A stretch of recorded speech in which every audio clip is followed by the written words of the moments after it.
Like a spy novel next to the dog park in the cold winter months, even though it's actually the summer still. Technically, it's September 1st, 2024, Labor Day, and summer will be over around September 21st or thereabouts. I forget the exact date, but that's, you know, kind of a solstice date, if you will. Little cattle dog down there looking at this tennis ball. This is the large dog park here at the Friends of Schuylkill River Park, or Locust Park. The small dog park is over here. So technically, you know, if your dogs are a certain size, you're supposed to segregate the dogs, but I do wonder about people who have more than one dog with them. I think they opt for the larger park and just sort of deal with it. So just wanted to give you a little view of these dog parks here. They use the French system in designing this. This is back in 2010, 2011-ish when they first opened it. So it has an artificial turf and a special drainage system so that when dogs go to the bathroom, it catches a certain way. There are other dog parks that use all natural materials. So although Sager Run used to be totally natural with wood chips and everything, and then they switched to artificial turf. So I don't know, but it was a big deal that they sort of sunk a lot of money into this project to go along with the Riverwalk. So we'll head on over there. There's a bridge here. So I'm walking from Locust Park, or the Friends of Schuylkill River Park, or what have you. I'm not really sure exactly what they go by, but there's this bridge that goes over the railroad tracks. So you can see the railroad. There's a train on the tracks right now. They often like stop and readjust and add or get rid of cars or what have you. So this is the bridge, and then there's what they call a boardwalk out there. So that's the boardwalk over the water, and it goes all the way down to well, really beyond South Street. The South Street Bridge is way down there, and it goes even beyond that, and they want to keep extending it. For now, it goes like another maybe quarter of a mile past the South Street Bridge. You can get off on the South Street Bridge, but anyway, so it goes for a little while longer, and then you run into trees and everything. But for running purposes or similar, you can mark out your mileage and so forth and so on. Here's the train off to the right here. So CSX 3341 is this second car. 9-something-7 is the front. I don't know if that's considered the engine. I don't know how it works. There's always the caboose and then the front. I used to do yoga down here, and I saw a group, and I wondered if they were doing yoga at night. The movement of yoga has, you know, kind of fizzled and died out, but they used to do like donation-based yoga out here. They did it on this river, Schuylkill River, and also way over on the Delaware River off of Ray Street Pier. The Ray Street Pier was a level surface because you're on a pier, albeit it would be hard. You'd almost want to double up your mat. Here, the only issue would be it's hard to find a flat surface, so the embankment or what have you of the grass kind of, you know, caused an angle.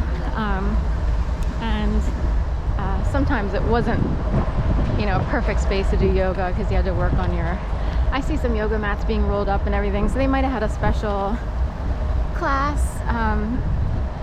Someone named Aaron was handling the Schuylkill River donation-based yoga for years, many years, like seems like 12 or I don't know. But she recently sent out a critical mass email saying that she was moving to Michigan, and I think Monarch Yoga took over, but I don't know. They might have done this nighttime yoga. I'll have to come out. Now, you know, I used to hate cameras and everything, but I experienced something so bad that now I come out with one sort of as protection, because I'm glad there are a lot of people who came out. sort of for protection, because what I experienced was so bad. At some point, it's like just walk around sometimes with a camera, and it'll keep whatever it is at bay. My life changed on a dime in 2011, and I sort of had to accept this sort of new altered reality, if you will. It could cause your brain to be scrambled, but people will actually do things. And there are large groups of people who participated in something. They know who they are, and so do other people. So walking around with a camera will help deter additional bad behavior, if you will. So we won't get into it. That's a whole... I wrote a book, Duplicity and Duress, Not Factories in the Making, I called it fiction based on true events. It would seem the safest route to go.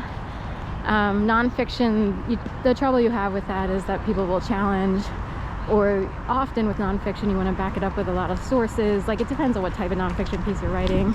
I just decided to say fiction based on true events, because there's all kinds of genres. There's historical fiction, and people will choose that to spare themselves further misery from people who either want to continue their criminal activity or just be nitpickers and try to ruin people who are...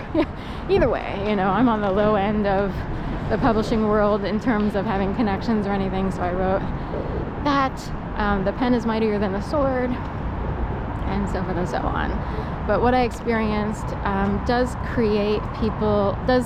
harm people so badly that they could totally flip out and lose it on the streets. And I worried that had I been male or more aggressive as a person, would these groups of people taunt someone or create all kinds of scenarios so badly, attacking a person in a way that can't be proven to police necessarily, that someone would go totally postal and ballistic, you know. So anyway, being female and having grown up sort of always relying on myself a lot for, you know, I occupied myself. I'm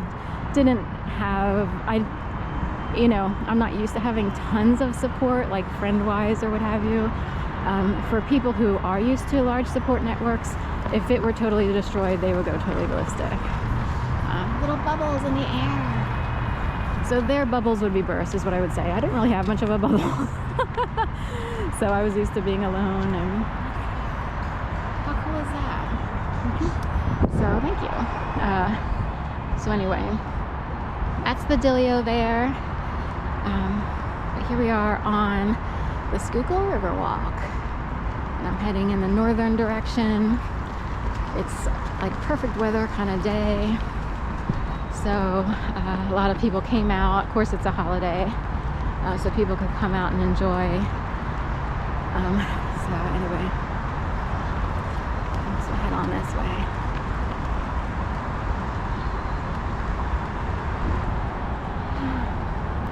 Chestnut Street Bridge, just right ahead.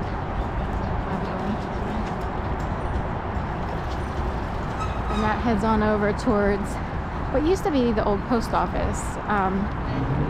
The Postal Service might use that building still for other purposes, like offices and stuff like that.